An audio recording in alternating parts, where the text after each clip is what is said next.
نحمده ونصلي على رسوله الكريم اما بعد۔ محترم سامعین، السلام علیکم ورحمۃ اللہ وبرکاتہ۔ سامعین محترم، دنیا کی زندگی آزمائشوں سے بری ہوئی ہے۔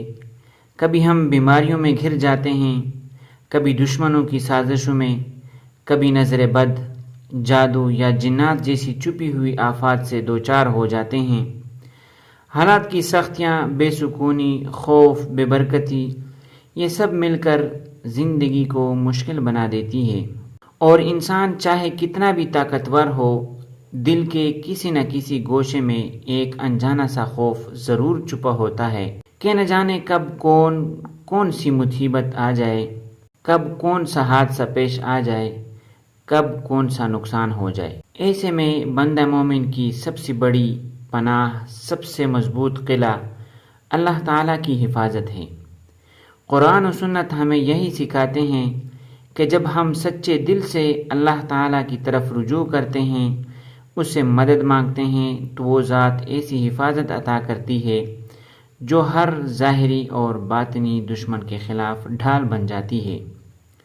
ایسے ہی ایک خاص اور مجرب وظیفے کے ساتھ میں آج حاضر ہوا ہوں، ایسا وظیفہ جو انشاءاللہ تعالی اللہ تعالیٰ کے حکم سے ہر آفت، ہر بلا، ہر دشمن، ہر بیماری، ہر نقصان سے آپ کی حفاظت کا ذریعہ بنے گا۔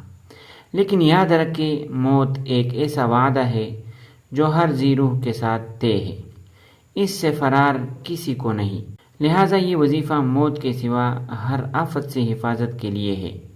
اگر آپ بھی چاہتے ہیں کہ آپ کا گھر، آپ کی اولاد، آپ کا رزق، آپ کی صحت اور آپ کی زندگی اللہ تعالیٰ کی حفاظت میں رہے، تو اس ویڈیو کو آخر تک ضرور دیکھیں، کیونکہ آخر میں آپ کو وہ خاص وظیفہ بتاؤں گا جو اللہ تعالیٰ کے کلام پر مبنی ہے، جس کا فیض بہت سارے لوگوں نے اپنی آنکھوں دیکھا ہے۔ حدیث شریف میں آتا ہے کہ حضور انور صلی اللہ علیہ وسلم کے صبح و شام کے معمولات میں سے ایک خاص معمول یہ بھی تھا کہ آپ سونے سے پہلے اور جاگنے کے بعد ایک بار سورۃ الفاتحہ، ایک بار سورۃ الاخلاص، ایک بار سورۃ الفلق اور ایک بار سورۃ الناس پڑھ کر اپنی دونوں ہتھیلیوں پر تھتکار کر انہیں اپنے بدن مبارک پر پھیر لیا کرتے تھے۔ تو آپ صلی اللہ علیہ وسلم کا معمول ہمارے لیے یہ ثابت کرتا ہے کہ ہم بھی آپ صلی اللہ علیہ وسلم کی طرح یہ معمولات اپنی زندگی میں لائیں، تاکہ ہم اللہ تعالیٰ کی حفاظت میں رہیں۔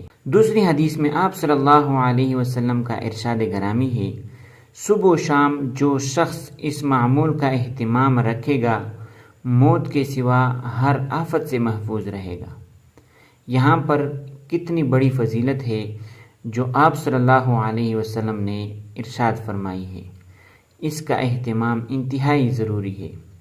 روز روز عاملوں کے پھیرے لگانے، دم جاڑا کرانے، تعویذ گلوں میں لٹکانے اور خون پسینے کی کمائی عاملوں پر لٹانے سے بہتر ہے کہ اس چیز کو اپنا اور بال بچوں کا معمول بنا لے۔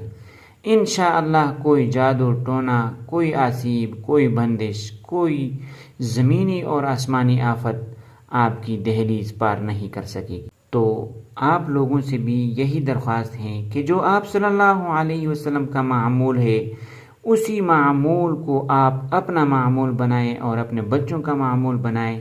انشاءاللہ کوئی مسئلہ آپ کا دہلیز پار نہیں کر سکے گا۔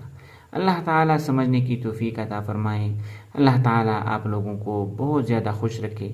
وآخر دعوانا ان الحمد للہ رب العالمین۔